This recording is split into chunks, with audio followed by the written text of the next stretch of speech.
Oi pessoal, tudo bem? Eu sou a professora Alessandra e a gente vai começar a nossa aula número 4 de História. Capítulo 2, Aldeia e Maloca. Abram o material de vocês na página 228 para a gente analisar essa imagem que está aí. Nós vamos trabalhar hoje, nessa aula, primeiras comunidades brasileiras, comunidades indígenas do passado, aldeias e organização das aldeias. Falando nas características de organização dos grupos indígenas, a gente percebe nessas fotos, que as crianças estão com imagens representando alguns lugares. Que lugares seriam esses? Que lugares que essas imagens representam? Nesse capítulo, a gente vai conhecer a organização dos grupos indígenas. Vamos falar sobre as primeiras comunidades brasileiras. Lá em 1500, os portugueses chegaram ao Brasil, ok? Já sabemos disso. Essa chegada não foi por acaso. Eles estavam tentando dar a volta ao mundo e chegar à Índia. Nessa época, havia no Brasil 2 a 4 milhões de pessoas vivendo. É muita gente, não é verdade? E essas pessoas que viviam aqui, elas viviam em comunidades organizadas de diversas maneiras. Sabem quem eram? Eram os indígenas. Isso mesmo. Cada comunidade indígena tinha os seus próprios costumes, as suas tradições e foram transmitindo esses costumes e essas tradições ao longo do tempo.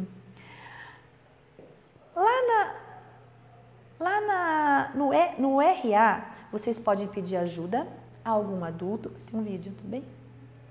Vamos assistir a um vídeo sobre cidades astecas. Elas tinham um líder que recebia o título de Ruey Tlatoani. Quem escolhia esse líder era um grupo de nobres e pessoas de grande destaque nas batalhas.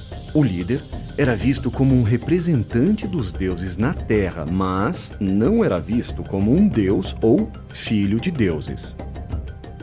Entre as diferentes funções do líder, se destacava a de líder religioso, juiz e comandante do exército. Haviam muitas pessoas que trabalhavam no governo junto a esse líder. Eram juízes, sacerdotes, conselheiros, entre outros. Escolher o governante era algo muito importante para o asteca. Legal? Gostaram da historinha? Falando mais de história, lá na página 230, a gente vai ver lá o trem da história. Nessa parte diz que os indígenas são os primeiros habitantes de todo o continente americano. Esses povos vivem nessa região desde muito antes da chegada dos colonizadores europeus. Existem vários grupos indígenas, cada um tem a sua cultura. Cada grupo se organiza de forma diferenciada. Veja os incas, os maias e os astecas, que também são indígenas. Eles habitavam as regiões que foram colonizadas pelos espanhóis e hoje compreendem a América Central e partes da América do Sul. Uniram-se em grandes comunidades, formando cidades, com divisão da área comercial, do local destinado aos rituais religiosos e da parte dos governantes. Então a gente vê essa imagem, certo? De uma cidade do povo asteca localizada lá no México. Temos outras 2 imagens de Palenque, que é a cidade do povo maia, localizada no México, e a cidade de Machu Picchu, que é a cidade do povo inca, localizada no Peru. Como a gente leu, cada lugar, cada comunidade organizava de forma diferenciada o seu local.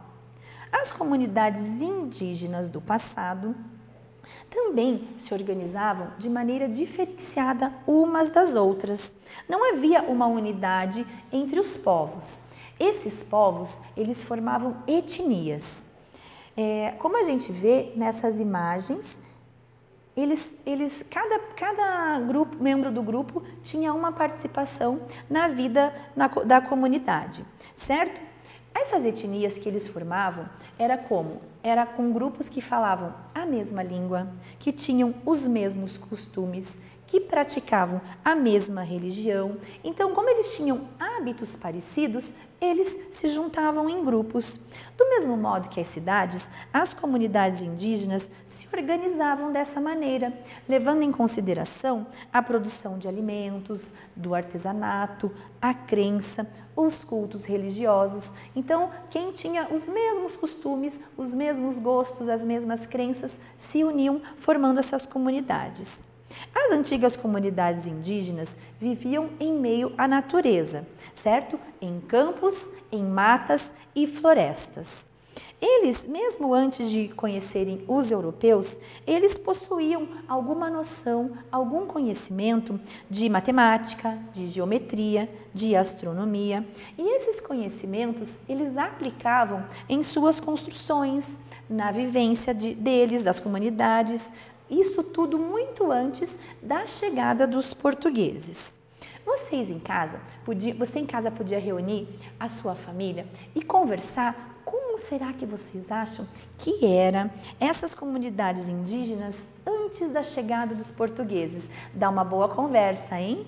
Vamos lá para a página 232. Nós vamos ver agora um pouco sobre aldeias.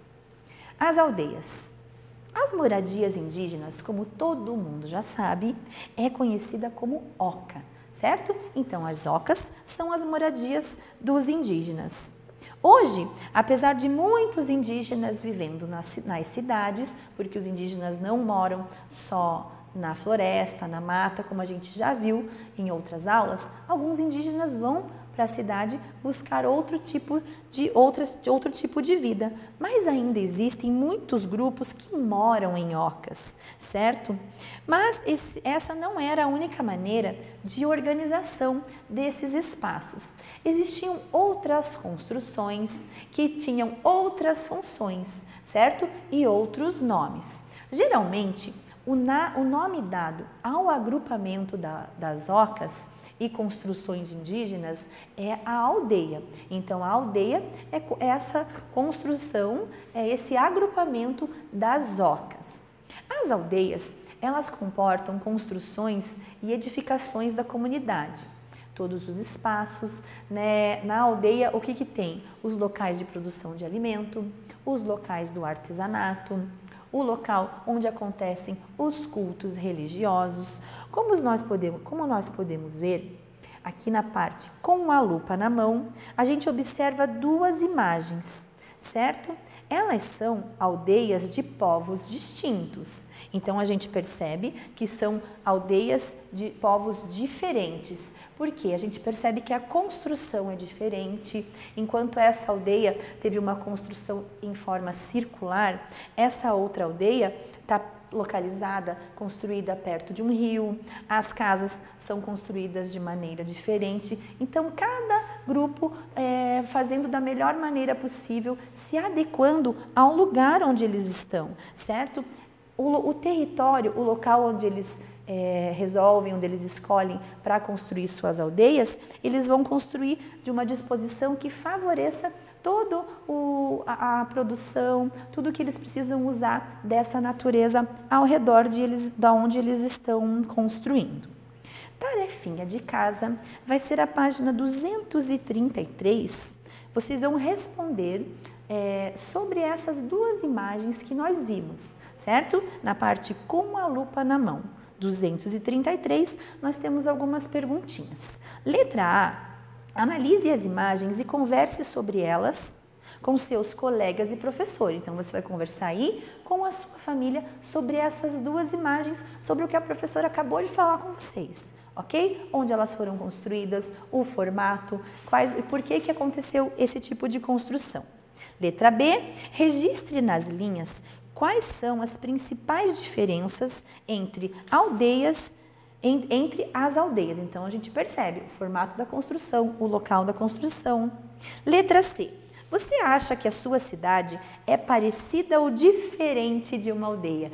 Então, você vai sentar com o pessoal de casa e conversar. se a sua cidade é diferente ou parecida a uma aldeia. Como a gente pode ver, algumas aldeias foram criadas em lugares abertos, certo?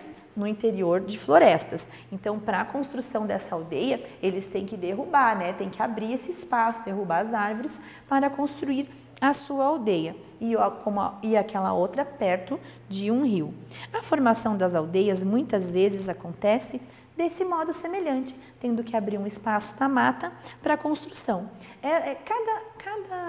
Cada grupo vai construir a sua aldeia de modo peculiar. O que seria de modo peculiar? De acordo com as características do grupo, certo? Ou as características preferidas pelo grupo. A gente vai agora para a página 234, vamos ver a orgas, como acontece. Vocês podem abrir, toda vez que aparecer aquele símbolo do RA, abram, peçam ajuda para um adulto, que sempre tem vídeos muito ricos para enriquecer mais tudo isso que a gente está estudando, ok?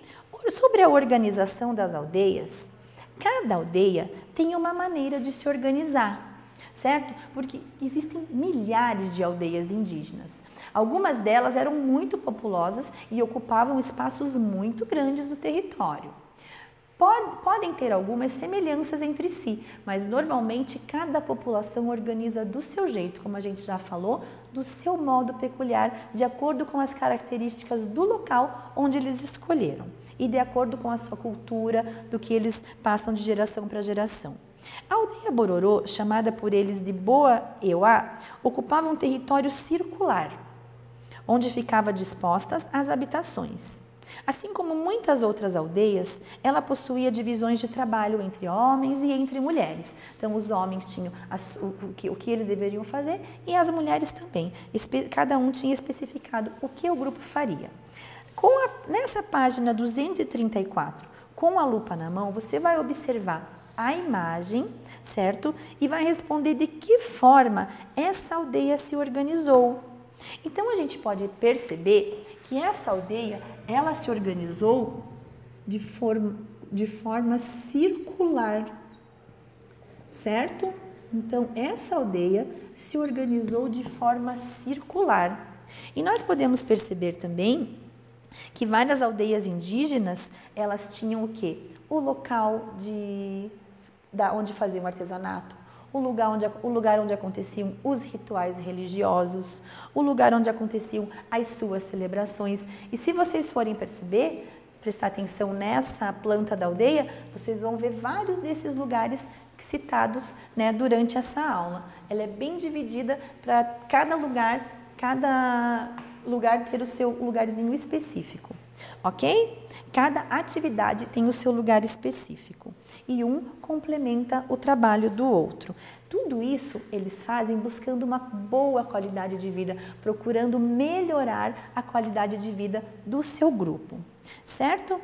As aldeias eram formadas por diversos espaços, como nós já falamos. Um dos espaços era a roça, que era o local onde eles cultivavam os alimentos.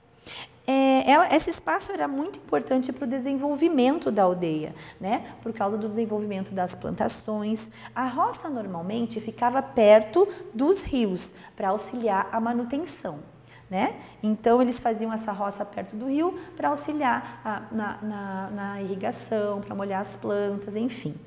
A área para cultos e cerimônias normalmente ficava no centro da aldeia. E para muitos ele era visto como um local sagrado.